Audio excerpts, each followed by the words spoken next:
name is Ipshita Bishoy. I'm a first year student of BSc Psychology from KAIST University, Delhi NCR. I'm an intern at Spirituality Health Inner Values Academy.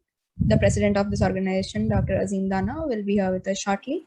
The speaker of today's session on understanding psychiatric medicine, Dr. Gayatri Mittal, is already here with us. I'll just take a moment to introduce her to all the participants.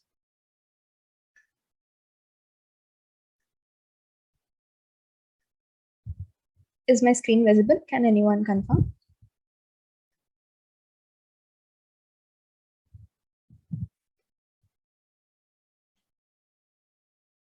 Okay, thank you. Dr. Gayatri Mittal is a consultant psychiatrist at a private psychiatry and de-addiction hospital at Rahmat Hospital, Punjab. She has done her MBBS from NSCB Medical College of Jabalpur. She has a diploma in psychological medicine from CIP Ranchi in 2016. She is practicing Raj Yoga meditation since 2012. She says she is working as a double doctor, residing at Brahma Kumari Center and doing her spiritual seva for self and the world as per the direction of the Supreme, as well as practicing her profession. We are lucky to have with us here today. I'd further hand over the session to Dr. Gayatri.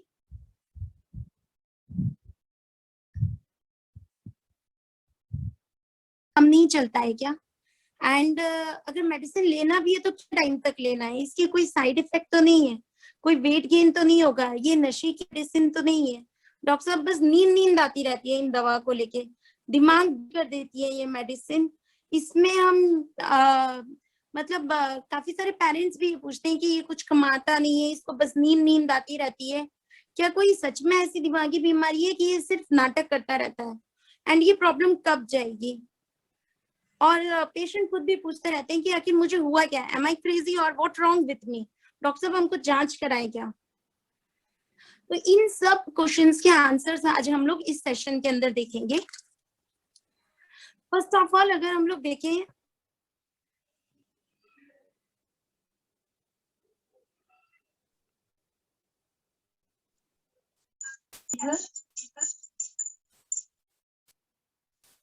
Neurological, psychotic and neurotic. दीदी आपका शायद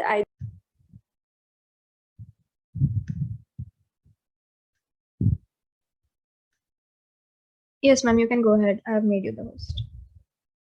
Okay. Good evening, Ji. Thanks for giving me the opportunity to share this valuable information. Our today's topic is understanding psychiatric medicine with a spiritual approach. Okay. The today's topic main concern is to understand the psychiatric medicine, and there are so many questions running in mind of the public that why I should take the medicine. Most of us are asking us that doctor सिर्फ counselling से ही काम कर दीजिए ना, medicine की क्या जरूरत है, और लेनी भी है तो कब तक लेनी है? हर बार लिंगरिंग होती जाती है एंड कोई साइड इफेक्ट तो नहीं है, इसका वेट गेन होता है, ये इससे बस नशा सा रहता है, नींद आती है, दिमाग को डल तो नहीं कर देती है, क्योंकि ये दिमाग की मेडिसिन है तो दिमाग को तो अफेक्ट करती होगी। एंड घर वाले भी बहुत पूछते हैं कि ये कुछ कमाता नहीं है, बस सोया पड़ा रहता है, दिमाग की बीमारी है। सच में दिमाग की बीमारी है कि ये कोई नाटक करता है? एंड ये बीमारी कब जाएगी? एंड इसकी क्या हम कोई जांच नहीं करा सकते? कोई दिमाग का कुछ ऐसी कोई जांच वगैरह नहीं होती, सिटी MRI जिसमें ये आ जाए? कुछ है भी कि बस ये बोलता ही रहता है? तो और डॉक्टर साहब हमें घर से बाहर निकलने दी, क्या करें क्या नहीं करें? So all of these questions, all of these queries के लिए आज हमने ये सेशन रखा है। ऑडिबल? Yes, ma'am. ओके जी। तो neuropsychiatric diseases basically, actually sorry to interrupt, but screen sharing आज नहीं हो पाएगी क्योंकि काफी कोशिश की, जब भी स्क्रीन शेयरिंग करने की कोशिश करते हैं वो बंद हो जाता है, तो I just stopped of thinking the screen sharing. मैं जस्ट ऐसे ही बता दूंगी। Is it okay? बिल्कुल सिस्टर, परफेक्ट। ओके जी। तो न्यूरोसाइकियाट्रिक डिजीजेस में बेसिकली 3 टाइप की डिजीजेस आती है, neurological disease, psychotic diseases and the neurotic disease. Neurological disease में मेडिसिन लेना सबको समझ आता है because the CT MRI shows clear cut abnormalities, example seizures, Okay. And then the psychotic disease. In this insight is absent. Insight मतलब patient को लगता है मुझे तो कुछ हुआ नहीं है, मैं तो बिल्कुल ठीक हूँ, मुझे किस बात की मेडिसिन चाहिए, आई एम ओके, मेरे को तो कोई दिक्कत है नहीं. तो ऐसे में patient refuse to take the medicine. Example schizophrenia, mania. In acute mania patient usually refuse medicine. उसको लगता है मैं सही हूँ, बस इन लोगों में प्रॉब्लम है. And in this also the medicine is the must. And then the third is the neurotic disease. In this the insight is present, means patient wants treatment. उसको समझ में आता है कि मेरे साथ कुछ गलत हो रहा है, and he is worried about it, कि मतलब क्या गलत हो रहा है और मैं इसको कैसे ठीक करूं. And patient wants treatment, just like OCD, anxiety, depression. And in this medicine may or may not be needed, which I will take it shortly. अभी तक का audible है? बिल्कुल गायत्री Yeah. बहन एकदम क्लियर है. जब नहीं होगा somebody will inform you. Just going perfect. Okay, ji. So let's take each and every diseases one by one. First of all, we will take the depression. Depression, how common it is? मतलब इतनी ज्यादा common है, but so serious problem. Why? क्योंकि कई बार इसमें इंसान ना मरने तक का ख्याल आ जाता है उसके अंदर. And depression is not by choice. कोई भी इंसान नहीं चाहता कि वो दुखी हो. मे भी अगर मतलब डिप्रेशन हो सकता है किसी स्ट्रेस के कारण और मे अगर विदाउट स्ट्रेस किसी भी कारण से आ सकता है. इसके टोटल मतलब हम लोगों का आईसीडी क्लासिफिकेशन चलता है, उसके अकॉर्डिंग 9 सिम्टम्स होते हैं एंड 5 आउट ऑफ 9 जरूरी होते हैं. वो सबको पता है लगभग यहाँ पे. We are not going in through the detail of it. Today's our topic is mainly concern related to the medicine part.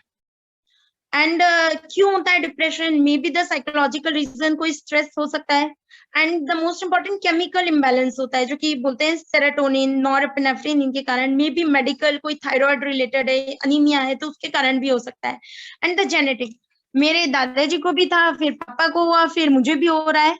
इस टाइप से जेनेटिकली रीजन भी हो सकता है. कई बार लोग पूछते हैं इसका पता कैसे पड़े? इन्वेस्टिगेशन. यूजुअली तो पेशेंट खुद बोलता है. आजकल तो इतना कॉमन हो गया कि स्टूडेंट्स भी बोलते हैं मुझे थोड़ा भी एग्जाम होगा ना, मुझे डिप्रेशन हो रहा है. They are so technically using this, मतलब they are so much commonly using this term without knowing it.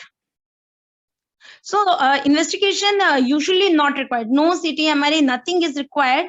Especially मतलब बस मेडिकल कुछ इन्वेस्टिगेशन चाहिए होती है, जैसे थायराइड है, एनीमिया है, उनको छोड़ के बाकी इन्वेस्टिगेशन की जरूरत नहीं पड़ती है.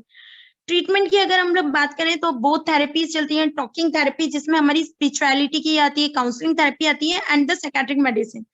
तो डिप्रेशन भी जो होता है उसमें डिग्रीज होती हैं, 1st degree, 2nd degree, 3rd degree, और इधर we can say mild, moderate और सीवियर. ओके. तो सीवियर, माइल्ड मॉडरेट के अंदर काउंसलिंग काम कर सकती है, बट सीवियर में विद साइकोसिस अगर है, जिसमें जैसे कि सुसाइडल थिंकिंग आ रही है, उसके बायोलॉजिकल फंक्शंस इंपेयर्ड है, मतलब उसको नींद नहीं आ रही है, उसको भूख नहीं लग रही है, then the medicine is must. देखो डिप्रेशन हमारी चॉइस नहीं है, but treatment is by choice.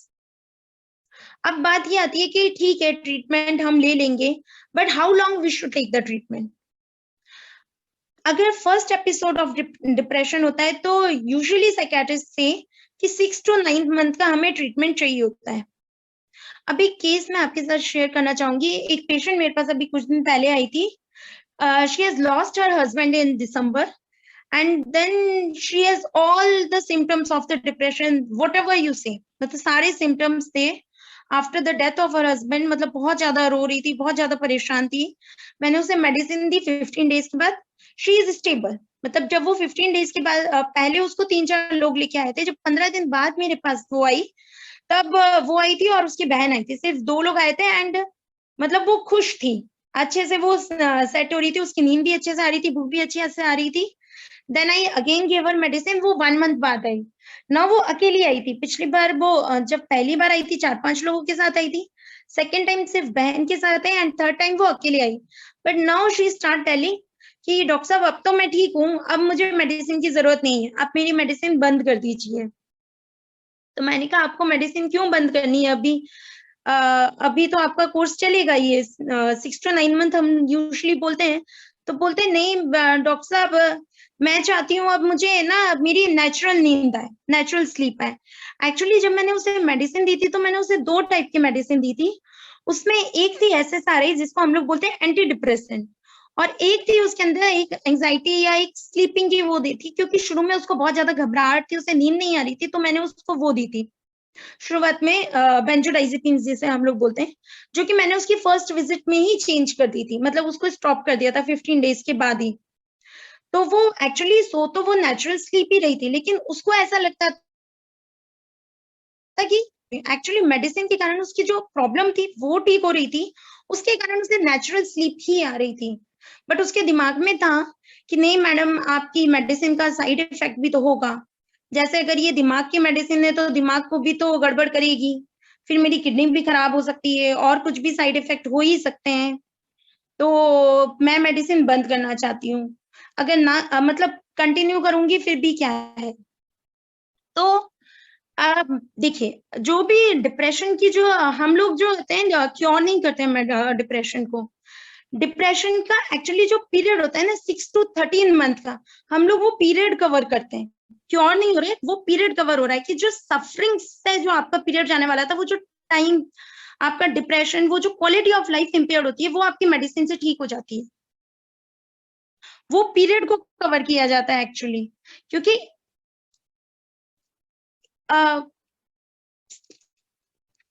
Hello Yes, sister. हाँ जी,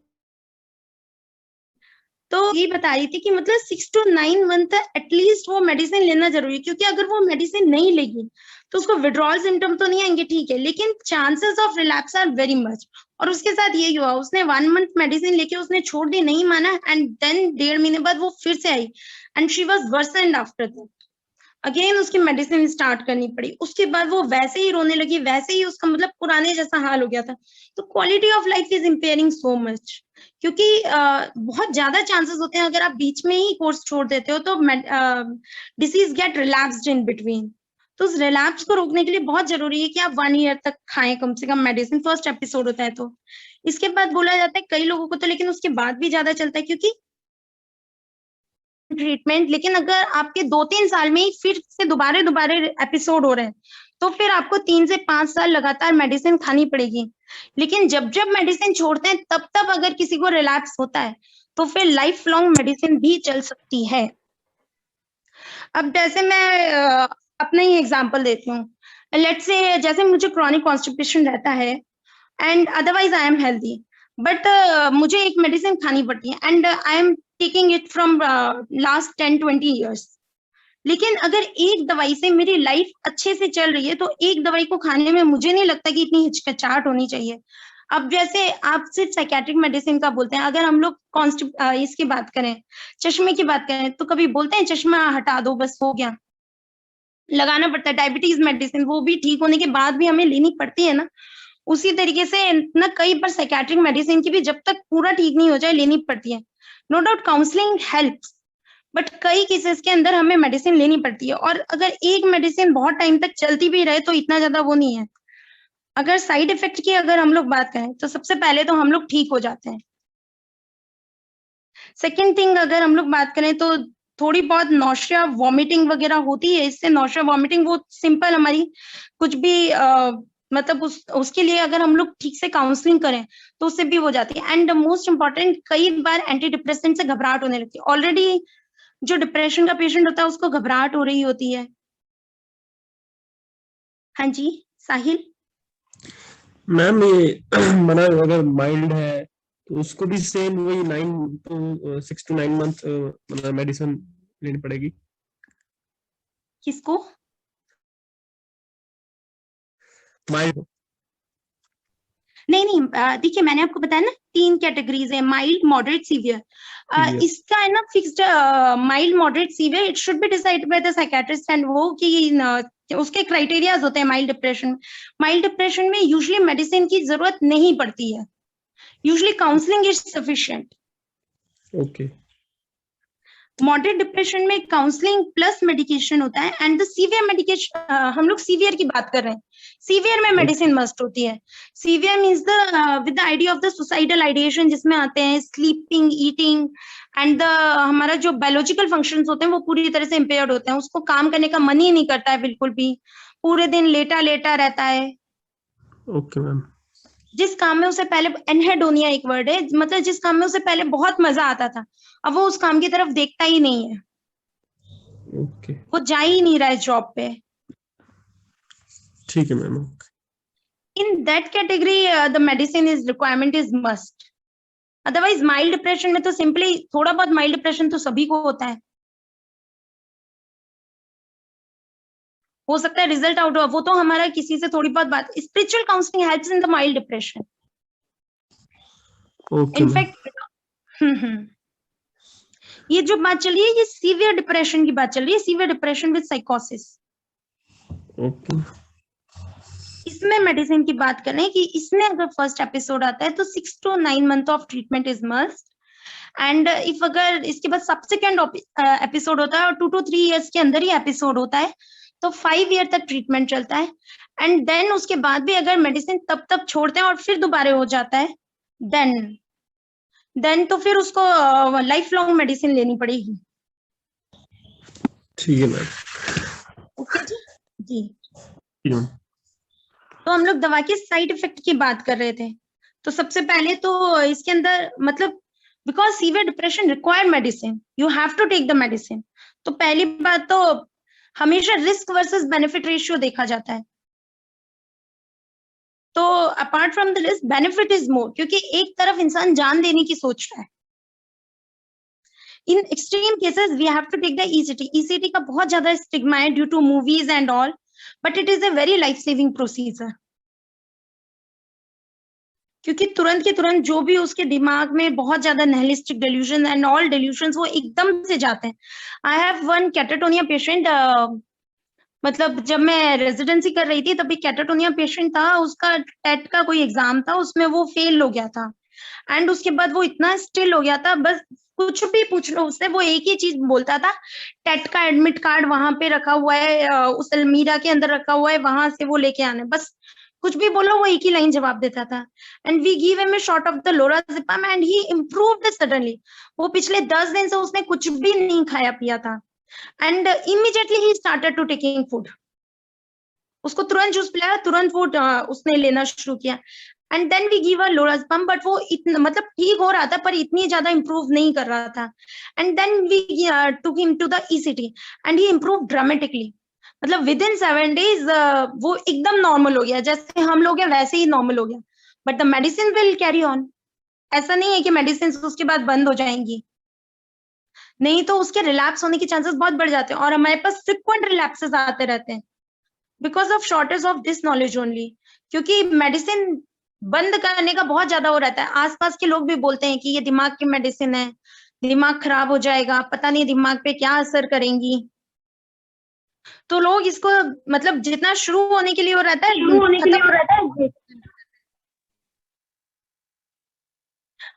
आई थिंक इट्स क्लियर।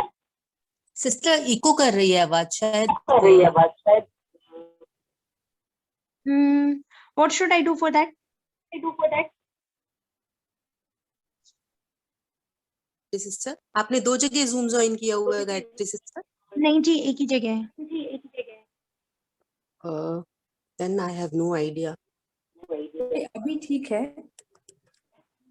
मैम अगर हम प्रॉपर मेडिसिन लेके फिर दवा बंद करें तो क्या फिर बाद में दिक्कत आएगी?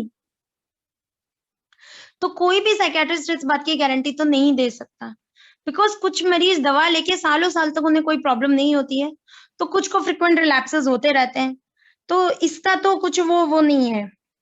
कई को दिक्कत आती है, कई को दिक्कत नहीं आती, बट चांसेस है कि अगर आप प्रॉपर ट्रीटमेंट लेते हो तो बहुत ज्यादा चांसेस है कि आपको आगे दिक्कत नहीं आएगी। देन नेक्स्ट हम लोग इलनेस लेते हैं स्किज़ोफ्रेनिया। स्किज़ोफ्रेनिया एक बहुत ही गंभीर बीमारी है, जैसे बाकी फिजिकल अगर उसमें देख लें मेडिसिन डॉक्टर्स में जैसे हार्ट अटैक होता है हमारा, उस टाइप से बहुत गंभीर बीमारी है हमारी साइकियाट्रिक डिजीज की। इसमें स्प्लिट माइंड बोलते हैं, इसके अंदर मतलब split between thought and emotion, वो सोच कुछ और रहा होता है, कर कुछ और रहा होता है। जैसे मान लीजिए किसी की डेथ हुई है, तो आमतौर पे we have to show sadness over there, but वो अपने ही आप में हंस रहा है, अपने ही आप में बोल रहा है, उसका बिल्कुल अलग वो है। यूजुअली ये जो बीमारी होती है ये 25 to 35 ईयर्स एज में होती है, and this is the most productive age group. जिस उम्र में घर वाले उससे एक्सपेक्ट करते हैं कि ये अब कमाएगा, ये अब कुछ अच्छा करेगा, उस उम्र में उसको बीमारी हो जाती है। एंड कई बार ये लेट भी स्टार्ट होती है 45 ईयर्स के अबव, जिसको लेट ऑनसेट स्किज़ोफ्रेनिया होती है। अब इसमें ये प्रॉब्लम है कि कई बार तो इसको है ना, पहले तो भूत प्रेत की बीमारी मानते थे, तो पहले तो इसका ट्रीटमेंट ही नहीं लेते थे। मतलब आज भी इंडिया में आज भी 50% of the population doesn't take the treatment at all, because ये मानते हैं कि कोई भूत प्रेत का साया है। बिकॉज इसके जो साइन एंड सिम्टम होते हैं, डिल्यूशन, हेलुसिनेशन, एकदम उसकी मतलब शक वहम की बीमारी भी बोलते हैं इसको, उसके कानों में कुछ आवाजें आती हैं। पेशेंट एक मतलब पेशेंट जो होता है उसकी स्पीच जो होती है वो पूरी तरीके से डिसऑर्गेनाइज्ड होती है, मतलब कि वो उसकी बात समझ में नहीं आती है, वो पहले कुछ और टॉपिक बोल रहा होता है, सडनली वो कोई और दूसरा टॉपिक करने लग जाता है। एंड कुछ नेगेटिव सिम्टम्स भी आते हैं, जैसे negative symptoms in the sense जो चीजें होनी चाहिए वो नहीं होती हैं, जैसे कि मतलब बहुत ज्यादा इमोशनली लबाइल टाइप का रहता है, उसको कुछ भी बोल दो कोई फर्क ही नहीं पड़ रहा। अब इसके अंदर बहुत सारे लोग पूछते हैं कि इसका पता कैसे पड़े, स्किज़ोफ्रेनिया के अंदर मतलब सामने वाले को, फैमिली को समझ में तो आ रहा है कि इसके अंदर कुछ गड़बड़ है, क्योंकि वो हर चीज पे शक वहम कर रहा होता है, हर चीज के अंदर उसको। कई बार तो इंसान ना, मेरे पास अभी थोड़ी दिन पहले एक केस आया था जिसके अंदर बंदे ने भरी गर्मी के अंदर अभी 8-10 स्वेटर्स डाले हुए थे, एंड ही वाज मतलब वो पिछले 20-30 दिनों से नहाया ही नहीं था, तो काफी ज्यादा उसके अंदर, एंड इतना ज्यादा शक करता था कि वो अपनी पूरी दुकान रात भर खुली छोड़ता था कि उसको नहीं बंद करनी है। आप क्यों चाहते हो कि मैं अपनी दुकान बंद करूं? तो वो लोग जब मेरे पास लेके आए थे उसको, तो बड़ी मुश्किल से उसके स्वेटर वेटर उतरवाए, एंड जब उससे बात की तो उसको उससे भी कोई फर्क नहीं था। तो वो सब लोग मुझसे चाहते थे कि आप कोई टेस्ट बता दीजिए, टेस्ट कर देते हैं। तो क्या इसके अंदर बेसिकली कोई भी लैब टेस्ट नहीं होता है, क्योंकि स्किज़ोफ्रेनिया, हालांकि इस पे बहुत सारी रिसर्चेस चल रही हैं, ये बेसिकली डोपामिन इंक्रीज हो जाने के कारण होती है। डोपामिन लेवल जो हमारा ब्रेन में इंक्रीज हो जाता है उसके कारण से हमारी ये बीमारी होती है। तो उसके कारण से ना कई सारे हमारे सिस्टम पूरा की पूरा गड़बड़ा सा जाता है, कई बार पेशेंट वायलेंट भी हो जाता है, एंड पूरी उसकी सामाजिक समझ खराब हो जाती है, तो वो अजीबोगरीब व्यवहार करता है। कई बार पेशेंट नशा भी करता है, जैसे वो पेशेंट नशा करता था, तो नशे के कारण भी हमारा डोपामिन लेवल गड़बड़ हो जाता है। कई सारे पेशेंट इसमें नशा करते हैं, गांजा का नशा हो गया या हमारा टोबैको हो गया या हीरोइन हो गया, इनके कारण भी कई बार स्किज़ोफ्रेनिया हो जाता है, क्योंकि ये भी हमारे डोपामिन लेवल्स को गड़बड़ कर देते हैं। तो इसके अंदर अगर बात करें ट्रीटमेंट की, तो yes, treatment is must. And ऐसे लोगों को मेडिकल कॉम्प्लिकेशंस होने की भी चांसेस बहुत ज्यादा होते हैं, बिकॉज क्योंकि इनके एक तो ये काम नहीं करते हैं, तो सीडेंटरी लाइफ स्टाइल होती है, इनके खाने पीने का कोई पैटर्न नहीं है, सोने का कोई पैटर्न नहीं है, सीडेंटरी लाइफ स्टाइल है, तो इनके अंदर बहुत ज्यादा चांसेस है कि आगे जाके मेडिकल कॉम्प्लिकेशंस भी आ जाए, तो ट्रीटमेंट इनके अंदर देना ही पड़ता है। एंड साइकोटिक्स देते हैं जो कि 2 टाइप की होती हैं, फर्स्ट जनरेशन, सेकंड जनरेशन, आजकल थर्ड जनरेशन भी आ गई हैं। आप डायरेक्ट गोलियां भी दे सकते हो, कई सारे इंजेक्शंस भी आए, क्योंकि ये लोग रेजिस्ट करते हैं। सबसे बड़ी प्रॉब्लम ये है कि ये लोग ट्रीटमेंट के लिए एग्रीड नहीं होते हैं, बिकॉज इनको लगता है हमें तो कोई बीमारी है नहीं, हमें तो कोई प्रॉब्लम है नहीं, ये तो जबरदस्ती। इनको ट्रीटमेंट के लिए कंसोल करना भी अपने आप में एक टारगेट होता है कि हाँ ये ट्रीटमेंट ले लें। तो मोस्ट ऑफ द प्रिपरेशन ऐसी भी आती है, लिक्विड प्रिपरेशन, की आप इनको और कलरलेस, ऑर्डरलेस, कि आप इनको किसी में मिला के दे दो। But one thing is good कि एक बार ये ट्रीटमेंट लेने लगे और एक बार इंप्रूव करते हैं, तो इनके अंदर धीरे धीरे इंसाइट डेवलप होने लगती है। साइकोलॉजिस्ट एंड द काउंसलिंग, क्योंकि एक बार जब इनके अंदर अवेयरनेस आने लगती है, इंसाइट आने लगती है, then we can give them the counselling. Otherwise अगर आपने इनको काउंसलिंग देने की कोशिश भी की, तो वो उसके भी खिलाफ हो जाएंगे कि जरूर आपका कोई इसमें फायदा हो रहा होगा, या वो काउंसलर के भी अपोजिट हो जाएंगे, उसके खिलाफ भी उनके मन में डिल्यूशन, हेलुसिनेशन डेवलप्स हो जाएंगे। एंड रेपो वहीं ब्रेक हो जाएगी. So the treatment is must and must in this case. Either you can give in the depot formulation or in the tablet formulation or in the liquid preparation, but आपको treatment तो देना ही पड़ेगा. अब बात ये आती है कि कब तक ट्रीटमेंट देना है, व्हाट्स द प्रोग्नोसिस. तो देखिए, ऐसे पेशेंट्स जो होते हैं 20 to 30% अगर आप प्रॉपर ट्रीटमेंट देते हो तो they are leading a normal life. आगे जाके ये कंप्लीटली नॉर्मल लाइफ जीते हैं. और ऐसे मेरे कई पेशेंट हैं जिनको स्किड्स था एंड धीरे धीरे अभी वो ट्रीटमेंट के साथ बहुत नॉर्मल लाइफ जी रहे हैं. कोई सामने वाला जज भी नहीं कर सकता कि इनको कोई प्रॉब्लम ऐसी थी. एंड कई इसका ट्रीटमेंट जो होता है वही फर्स्ट एपिसोड अगर होता है हमारा 2 to 3 years तक ट्रीटमेंट चलता है. एंड देन लेकिन अगर दवा छोड़ने के बाद फिर से होता है तो कई बार लाइफ लॉन्ग ट्रीटमेंट की भी जरूरत पड़ सकती है. And psychotherapy actually in the schizophrenia whole family is affected. तो जो स्पिरिचुअल काउंसलिंग का वो है वो फैमिली के लिए बहुत मैटर कर जाता है, क्योंकि फैमिली के लिए एक्सेप्टेंस करना बड़ा मुश्किल हो जाता है कि मेरी तो कभी किसी से लड़ाई भी नहीं हुई, मेरा तो इतना मतलब अगर मान लो जैसे उसकी वाइफ ही शक करती है तो मेरा तो कभी ऐसा कुछ किया नहीं, आप मुझ पे शक कैसे कर सकते हो, हाउ इज इट पॉसिबल. या वो किसी से लड़के आ जाती है तो उसके लिए ये एक्सेप्टेंस करना बड़ा मुश्किल हो जाता है कि मेरे घर का फैमिली मेंबर इस तरह से कभी कुछ कर सकता है. एंड वो भी जो कि पहले बिल्कुल नॉर्मल था, अचानक से उसके अंदर ये सिम्टम्स आने लगते हैं, तो उसके लिए ये बड़ी प्रॉब्लम क्रिएट हो जाती है. उसको लगता है कि मेरी लाइफ हेल बनती जा रही है. तो the family therapy and the supportive psychotherapy is very very important in this regard. Any questions related to schizophrenia? So in schizophrenia, I only want to say that कि आपको इलाज जरूर कराना चाहिए एंड डॉक्टर की सलाह से ही कराना चाहिए. बिकॉज हर मेडिसिन का अपना साइड इफेक्ट होता है, हर एक का अपना एक मेडिकेशन प्रोफाइल होता है जो कि पेशेंट को देखे बगैर आप नहीं कर सकते. पूरा देख के फिर ही आप उसको मेडिसिन देते हो.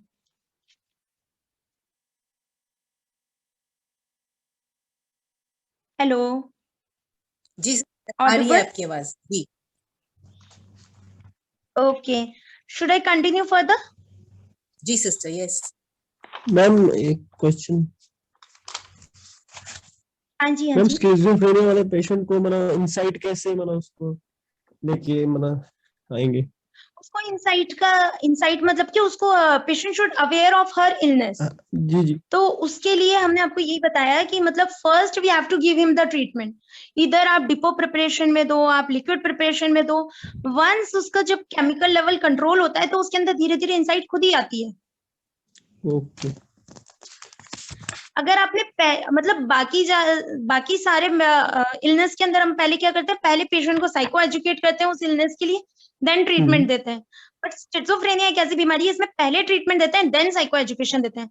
अगर आपने पहले साइको एजुकेशन देने की कोशिश की तो पेशेंट विल बी मतलब बिल्कुल वो हो जाएगा कि मुझे तो लेना ही नहीं है, वो आपसे बात करना भी पसंद नहीं करेगा, बहुत ज्यादा हॉस्टाइल हो जाएगा वो उसके लिए. Okay ma'am. बिकॉज उसके अकॉर्डिंग मेरे अंदर कोई प्रॉब्लम नहीं है, प्रॉब्लम दुनिया के अंदर है. And he is completely enjoyable in his own world. उसको लगता है मेरे वर्ल्ड में तो कोई प्रॉब्लम ही नहीं है, वो अपनी दुनिया में रहता है, अपने में बात करता रहता है, उसे लगता ही नहीं है कि कहीं कोई प्रॉब्लम है, तो वो ट्रीटमेंट कैसे लेगा. ठीक है. ओके जी. ओके. देन हम लोग आते हैं एडिक्शन प्रॉब्लम.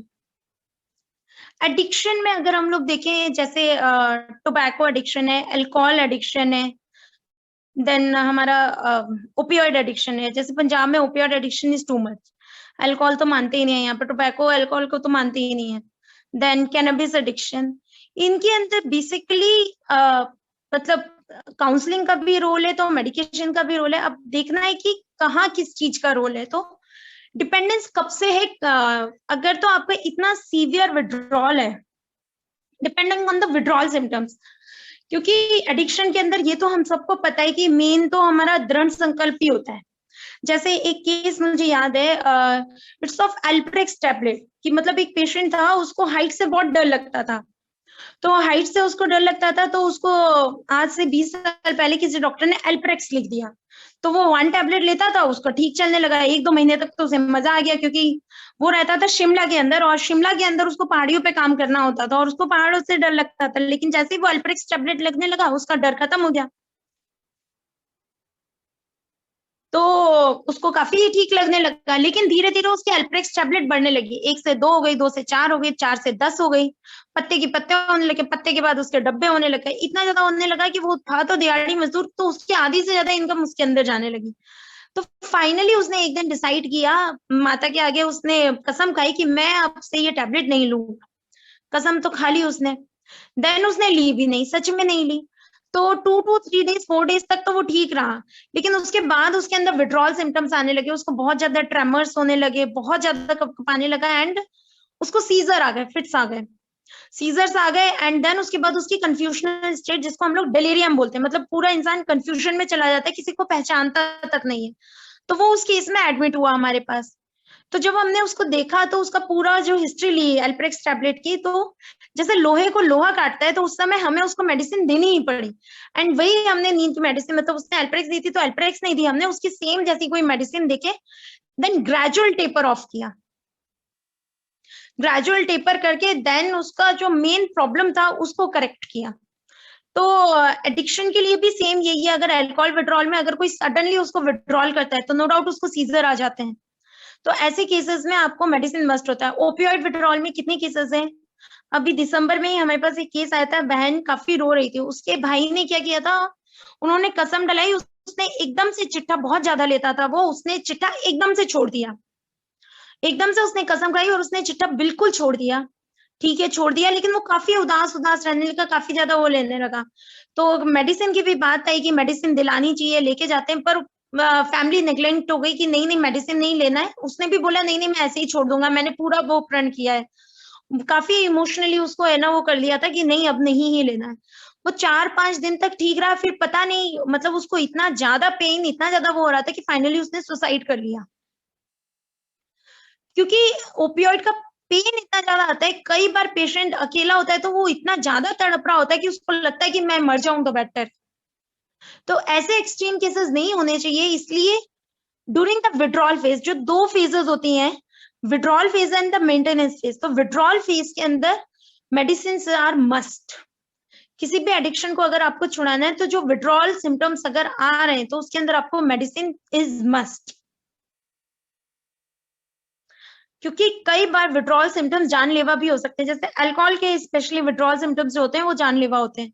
टोबैको में भी कई बार जो विड्रॉल सिम्टम्स होते हैं, क्रॉनिक कॉन्स्टिपेशन हो जाता है, उसको हो ही नहीं रहा है, हो ही नहीं रहा। अगर आप ऐसे में स्टूल सॉफ्टनेस और वो नहीं लेते हो तो कई बार ब्लीडिंग और उससे भी इंसान की डेथ हो सकती है, इतनी ज्यादा सीवियर ब्लीडिंग होने लग जाती है। तो उसके लिए मेडिसिन बहुत बहुत रिक्वायर्ड है।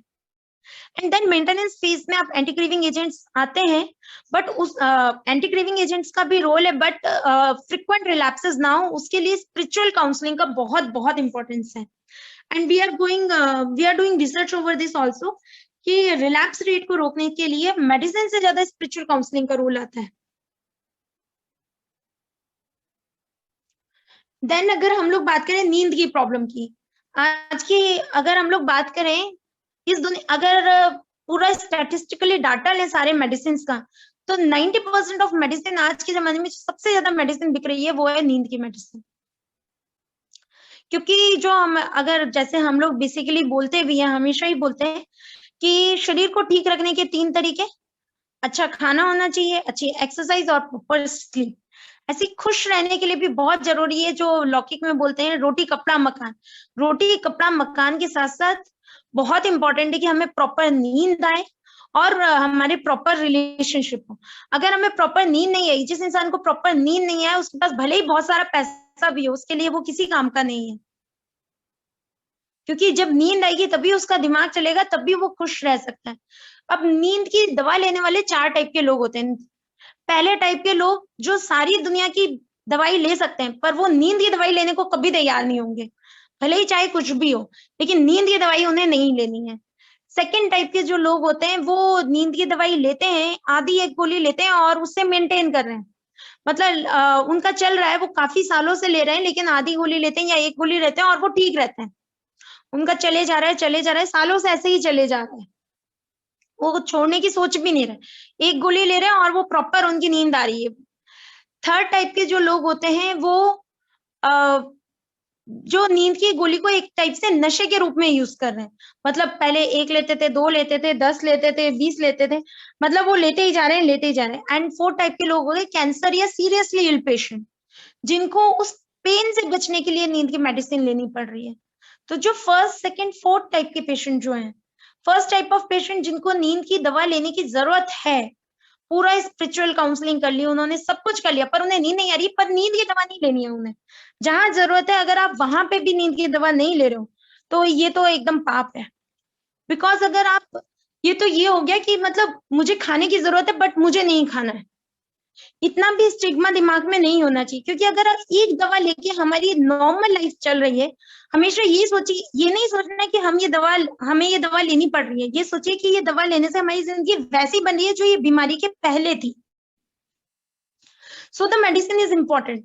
अगर एक दवा लेके आप नॉर्मल लाइफ जी रहे हो तो इतनी भी कोई बुराई नहीं है उस एक दवा को लेने में। सेकेंड टाइप के जो लोग हैं जो एक दवा से चल रहे हैं उनकी कोई प्रॉब्लम नहीं है। जो फोर्थ टाइप के लोग हैं जो कैंसर और सीरियसली इल पेशेंट है, जिनको पेन से बचने के लिए नींद की दवा लेनी पड़ रही है and they are at the last stage of their life, तो वो लोग दवा लें तो भी उसमें कोई प्रॉब्लम नहीं है। क्योंकि उस समय हमें हमेशा देखना होता है रिस्क वर्सेस बेनिफिट। कोमॉर्बिडिटी मतलब मॉर्बिडिटी जो है वो हमारी कम हो रही है, पेशेंट की लाइफ सफरिंग्स कम हो रही है, तो ऐसे में ऑलवेज एडवाइसेबल कि आप उनको मेडिसिन दो। जो फोर्थ टाइप के लोग हैं उनमें प्रॉब्लम है, क्योंकि वो नींद की दवा को जो है नशे के रूप में यूज कर रहे हैं and this create all the stigma. जितने भी नींद की दवाइयों का बिजनेस है वो भी यहीं से चल रहा है। बिकॉज वो नींद की दवा को एक लेते हैं, दो लेते हैं, 10 लेते हैं, 20 लेते हैं एंड देन लेते ही जा रहे हैं, उसके कारण से वो कई बार ड्राइविंग में एक्सीडेंट्स भी कर दे रहे हैं। तो बहुत बहुत इंपॉर्टेंट है कि इन इन लोगों के लिए, क्योंकि बिकॉज नींद की दवा जो है ना वो बहुत ही अच्छी दवा है अगर उसको ठीक से लें, लेकिन अगर आप उसका मिसयूज कर रहे हैं तो उससे बड़ा श्राप भी कोई नहीं है। अगर हम लोग नींद की बात करें तो नींद की जो दवा है वो बेसिकली 3 कारण से ली जाती है। जो नींद जो होती है ना उसमें 3 टाइप की प्रॉब्लम लोग बोलते हैं। एक तो है कि नींद के आने में दिक्कत होती है, मतलब नींद आने में प्रॉब्लम हो रही है। एक है कि नींद तो आ गई लेकिन बीच में खुल जाती है और उसके बाद नहीं आती है। तीसरी है नींद आ भी जाती है, बीच में खुलती भी नहीं है, लेकिन सुबह उठ के फ्रेश फील नहीं करते। तो इन तीनों ही टाइप की नींद के लिए अलग अलग टाइप की मेडिसिन होती है। वो आपको, और काफी लोग पूछते हैं कि आखिर हम गहरी नींद कैसे लें। तो गहरी नींद लेने के लिए मतलब बहुत इंपॉर्टेंट है कि मतलब नींद की मेडिसिन तो ठीक है, बट नेचुरल हमें गहरी नींद आए उसके लिए हम लोग नेचर को फॉलो करें। क्योंकि अगर आप नेचर को फॉलो करोगे तो ऑलवेज वो आपको रिवार्ड करेगा, और अगर आप नेचर को फॉलो नहीं करोगे तो वो आपको पनिश करेगा। जैसे एग्जांपल आज के टीनेजर्स, आज के अगर हम लोग बच्चों की क्लासेस भी चलाते हैं, अगर बच्चों को देखें तो आज के, पहले तो बुढ़ापे में नहीं जाकर नींद नहीं आती, आज के छोटे छोटे बच्चे बोलते हैं हमें नींद नहीं आती। रीजन, रात रात भर वो लोग फोन पे पड़े रहते हैं।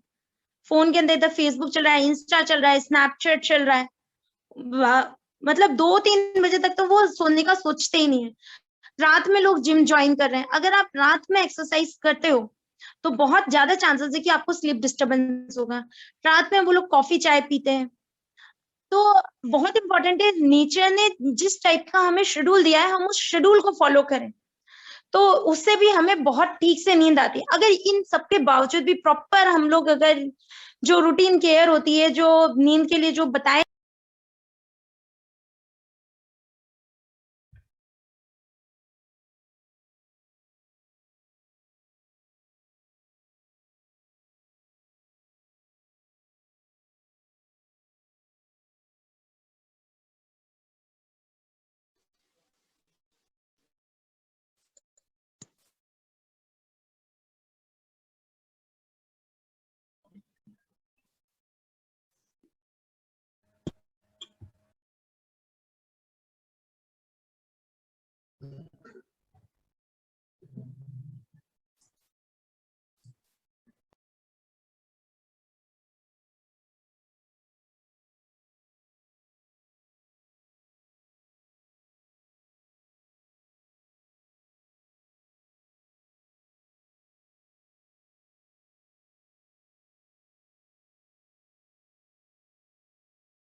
हेलो,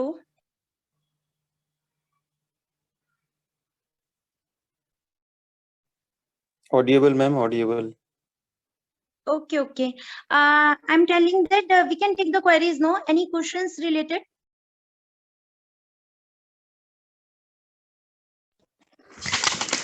यस मैम, डिप्रेशन में हम एंटी डिप्रेशन में कौन कौन सी मेडिसिन बना रिक्वायर करते हैं?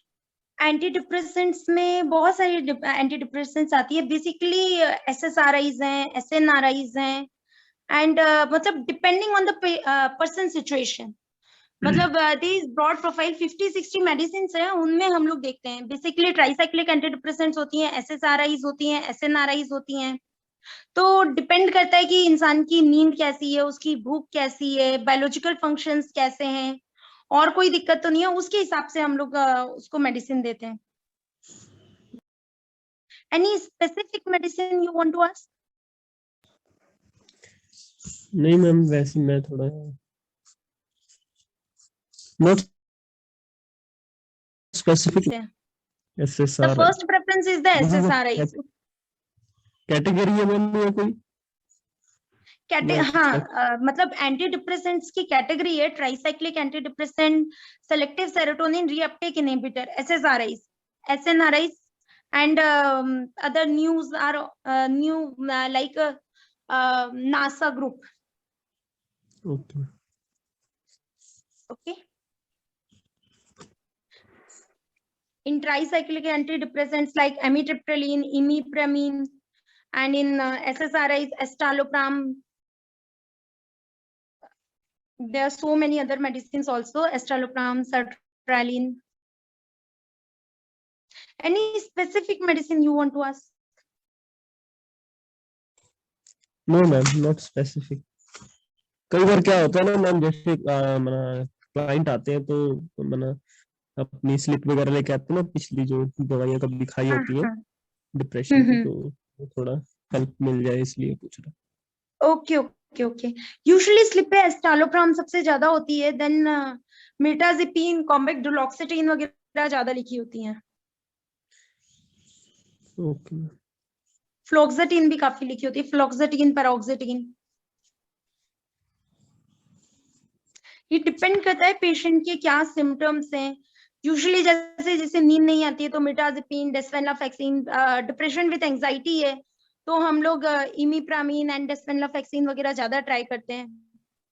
या अगर मान लीजिए किसी को एटिपिकल डिप्रेशन है, जैसे डिप्रेशन में यूजुअली नींद, ऐसे पेशेंट होते हैं जिनको बहुत ज्यादा नींद आती है और बहुत ज्यादा भूख लगती है, तो ऐसे में हम लोग फ्लोक्सेटिन ट्राई करते हैं। गायत्री सिस्टर, आप क्या कोई होम्योपैथिक मेडिसिन भी रेफर करते हैं, या do you have any idea about homeopathic medicine? और no, I haven't any idea about the homeopathic medicine, sorry ma'am. is it that homeopathy is treating depression or mental disorders? I'm not the right person to comment on this, मतलब किसी homeopathy वाले से ही पूछना पड़ेगा। जी sister जी, thank you sister. जिस चीज के बारे में मुझे कुछ पता नहीं, मैं उसके बारे में कुछ बोलती नहीं। Thank you so much. Okay जी। मैम जब ये एंटी डिप्रेशन देते हैं तो इसमें कुछ ऐसा भी होता है ना, गैस्ट्रो एसिडिटी की प्रॉब्लम, गैस की हाँ प्रॉब्लम जी, हो हाँ जाती जी, है? ये मैंने आपको बताया था साइड इफेक्ट के अंदर। यूजुअली एंटी डिप्रेसेंट से नॉशिया, वॉमिटिंग और ये सब होती है, इसीलिए हम इसके साथ यूजुअली एक एसिडिटी के लिए एसिलॉक वगैरह कुछ देते ही हैं। वो कुछ ही दिनों के लिए होती है, वो थोड़े टाइम में सेटल हो जाती है। वो शुरुआत में होती है, इसके लिए पेशेंट को काउंसिल करना बहुत इंपॉर्टेंट है। Okay ma'am. Usually anti depressant cause the GI side effects, but जरूरी नहीं है। कई बार पेशेंट जो होता है एटिपिकल डिप्रेशन के अंदर, मतलब मेरे पास एक, hello,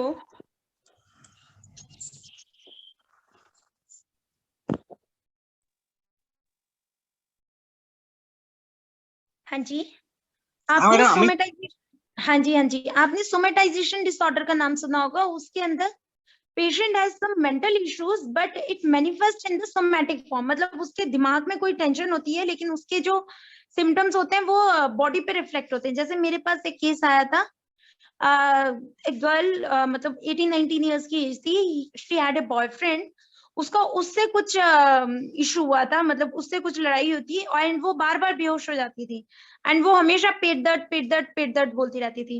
and when we give her the anti depressant she improved dramatically because she has that somatization disorder.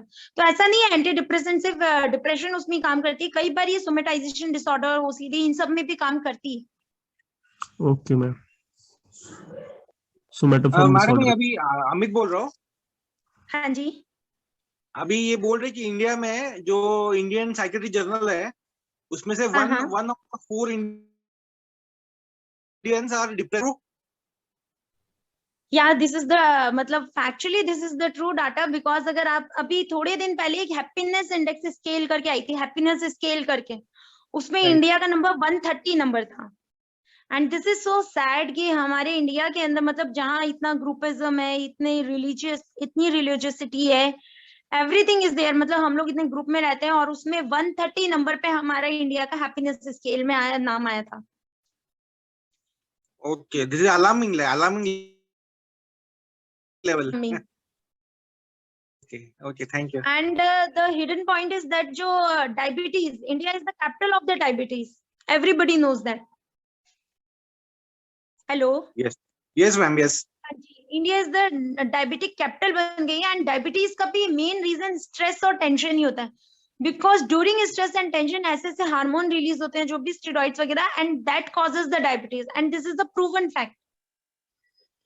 जो हमारे यहाँ पे माउंट आबू के अंदर जो होलिस्टिक डायबिटीज अप्रोच, बेसिकली वो जो 7 डेज का उनका रेजिडुअल प्रोग्राम होता है उसमें वो स्ट्रेस पे मेनली फोकस करते हैं, क्योंकि जैसे ही आपका स्ट्रेस ठीक होता है आपकी डायबिटीज अपने आप क्योर होने लगती है। Okay.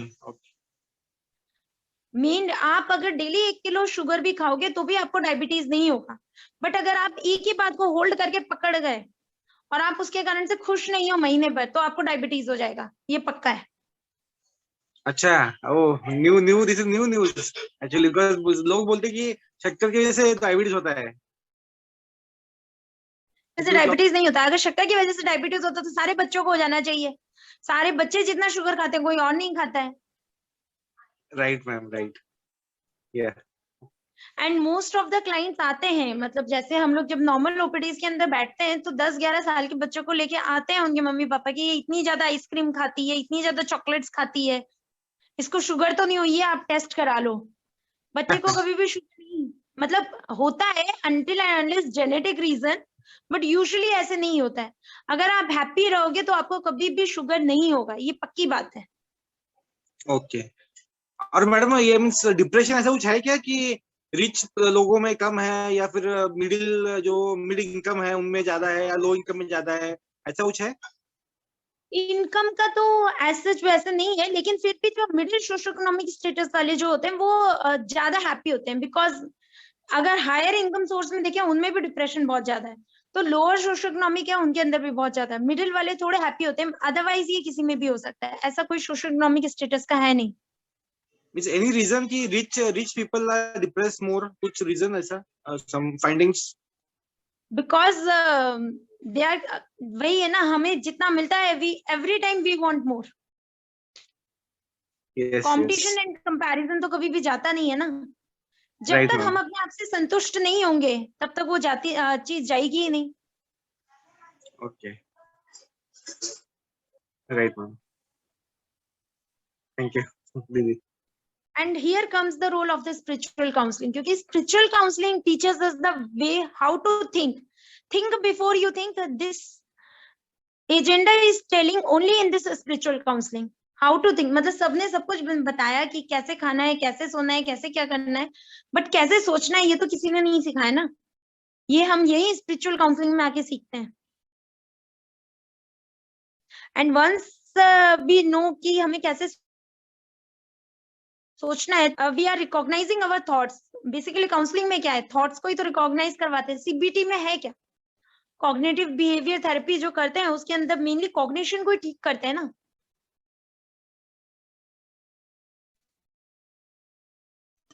Okay ma'am, okay, thank you. Okay जी, any other queries? Ma'am addiction मतलब जिस हिसाब जी। का वो एडिक्टेड होता है जैसे अल्कोहलिक, तो उसका उसका मना जो मेडिसिन है हम्म। मतलब उसके रिलेटेड होता है अल्कोहलिक, जैसे टोबैको का था, टोबैको जैसे ही कोई मेडिसिन होगा उसका अल्टरनेटिव, ऐसा कुछ होता है। यूजुअली एक्चुअली क्योंकि जब विड्रॉल सिम्टम्स आते हैं, बेसिकली हमने काफी टाइम से 10-20 साल से हम वो सब्सटेंस ले रहे थे और हमने इमीडिएट छोड़ दिया उसको, तो ऐसा जी है उस सब्सटेंस ने बहुत टाइम से हमारे ब्रेन को, मान लीजिए जैसे अल्कोहल ही है, तो उसने अल्कोहल बेसिकली एक डिप्रेसेंट है, मतलब वो ब्रेन को दबा के रखता है। इट्स लाइक कि जेल में हमने काफी दिनों से कैदियों को भर के रखा हुआ है, लॉक करके रखा हुआ है, और अचानक से एक दिन जेल का ताला खुला छोड़ दिया, तो क्या करेंगे सारे कैदी? भाग बाहर जाएंगे, भाग एकदम जाएंगे। से भागेंगे, एकदम से रश मच जाएगा। जैसे जब एकदम से रिसेप्टर सुपर एक्साइटेड हो जाते हैं, अगर आप अल्कोहल नहीं लेते हो तो सुपर एक्साइटेड को ही हम लोग जो बोलते हैं सीजर्स आ जाते हैं, उसको ट्रेमर्स आने लगते हैं। तो हम लोग क्या करते हैं, उस ताले को एक एक करके निकालते हैं, मतलब ग्रेजुअल टेपरिंग करते हैं, धीरे धीरे धीरे धीरे धीरे धीरे टेपरिंग करते हैं। अब आप बोलोगे कि उसका एडिक्शन भी हम धीरे धीरे टेपर कर सकते हैं, बट ये पॉसिबल हो नहीं पाता है, उससे सेल्फ पॉसिबल हो नहीं पाता, इसीलिए तो वो आता है। मैम कोई मेडिसिन मना इसमें एडिक्शन में?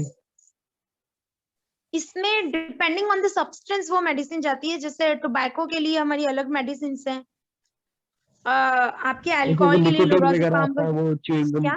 टोबैको के लिए नॉर्मली निकोटेक्स मार्केट में च्युइंगम मिलता है। निकोटेक्स च्युइंगम हेल्प करती है, बिकॉज वो उसके जैसा ही सब्सटेंस होता है, लेकिन लॉन्ग टर्म के लिए आपको उसको भी कम कम ग्रेजुअल टेपरिंग करनी पड़ती है, एंड साथ में एंटी क्रेविंग दूसरे लेने होते हैं। जैसे बेसिकली तो विड्रॉल सिम्टम्स को हमें कंट्रोल करना है। टोबैको में ओके मेनली विड्रॉल सिम्टम क्या आता है, कॉन्स्टिपेशन आता है उसका मेन विड्रॉल सिम्टम, जी जी। कि जब तक लेंगे नहीं हमें ना पेट साफ नहीं होता है, तो आपको कॉन्स्टिपेशन के लिए लेना पड़ेगा, कि वो आपका कंट्रोल होना चाहिए। देन एंजाइटी, घबराहट, मुझे कुछ काम करने की इच्छा नहीं होती है, कर ही नहीं पा रहा हूँ, वो उसका मेन प्रॉब्लम होता है। तो उसका जो कंसंट्रेशन है वो पूरा चला जाता है। तो उसके लिए एक चैम्पेक मेडिसिन आती है चैम्पिक्स करके, वो हम लोग देते हैं, या फिर आप दूसरी अदर मेडिसिन भी आती हैं, ब्यूप्रोपियन है और भी हैं, वो मेडिसिन हम लोग देते हैं। क्लोनिडीन भी अच्छा असर करती है इस पे, डिपेंड ऑन पेशेंट प्रोफाइल। हम एक मेरा रिलेटिव है जो 20 साल से वही मेडिसिन ले रहा है। He is not going to psychiatrist, but वो उसको मेडिसिन उसको छा रही है, बट वही ले रहा है वो। तो इज इट गुड? कौन सी मेडिसिन ले, मतलब किस चीज की मेडिसिन ले रहा है? कोई डिप्रेशन की है, बेटालोक है, वर्टिन है, और 2-3 है ऐसे। वो सम किसी साइकियाट्रिस्ट को नहीं दिखा रहा है, वो 20 साल से लिए जा रहा है, लिए जा रहा है, लिए जा रहा है। या दिखा नहीं रहे। एक ही बार दिखाया था 20 साल पहले, उसके बाद फिर दिखाई नहीं रहे। वही वही उनको अच्छा लग रहा है तो वही वो ले रहे हैं। वो लिए ही जा रहे हैं, लिए ही जा रहे हैं। नहीं, वो मेडिसिन हो सकता है वो स्टॉप हो सके, उसको ग्रेजुअल टेपरिंग अगर वो साइकियाट्रिस्ट को दिखाएंगे तो उसको टेपरिंग की जा सकती है, क्योंकि 20 years is a long period, and 20 years में उन्हें कभी रिलैप्स भी नहीं हुआ है कि हुआ है। रिलैप्स नहीं हुआ है, वो कंटिन्यूअस मींस स्टॉप ही नहीं किया उन्होंने। दे आर ही टेकिंग ऐसा है। चले जा रहे, तो इतनी ज्यादा रिक्वायरमेंट नहीं है। अगर तो जो स्टॉप करने पे, मतलब स्टॉप तो किया ही नहीं और मेडिसिन चलते में रिलैप्स भी नहीं हुआ है, तो उसको बंद किया जा सकता है। मतलब अगर वो चाहे तो उसको ग्रेजुअल टेपरिंग करके वो कर सकते हैं, ओके मतलब okay, at least we can try. अच्छा okay.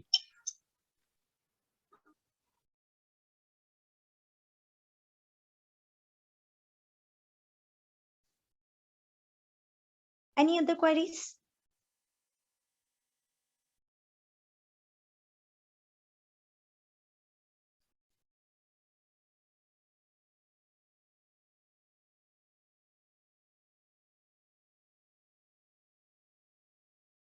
If there is no other queries, then should we stop that? Thanks. Okay then. Thank you. Yes, ma'am. Thanks so much. Thank you There are ma'am. some people in the comment section who are typing something. Um, Okay. Yes, Okay, I am seeing the comments. Thank you, ma'am. The session was Okay, very okay. informative. आप आगे भी और sessions कराना, हमने बहुत कुछ सीखा आपसे। Thank you. ओके चलिए, थैंक यू जी, thank you so much. Thank you doctor. Thank you, thank you. Gayatri sister. Okay, thank you Wonderful जी, session. Yeah very thank you जी, वंडरफुल। थैंक यू जी। बीच में नेटवर्क इशू आया था, लेकिन फिर भी हो गया कैसे तरह से। जो प्रेजेंटेशन बनाया था वो तो दिखाई नहीं पाए। पर फिर भी बहुत अच्छे से सब कुछ समझ में आया सिस्टर, है ना। वो ओके टेक्निकल चलिए। प्रॉब्लम रोक नहीं पाई आपको हम लोगों को सब कुछ समझाने से। हाँ, आपने बहुत अच्छे से सब एक्सप्लेन कर दिया। इट वाज वेरी इंफॉर्मेटिव और मुझे लगता है हम सबके लिए ही बहुत यूजफुल भी रहेगा। Thank you so very much. Okay चलिए, थैंक यू जी। Yes, ma'am. Thank you for the very informative session. हमने काफी कुछ सीखा आपसे आज, and anecdote, stigma related to psychiatry, medicine और spiritual counseling कैसे help करेगी, ये सब हमने सीखा आपसे. Thank you for the session. It was a really insightful session. Okay चलिए, थैंक यू।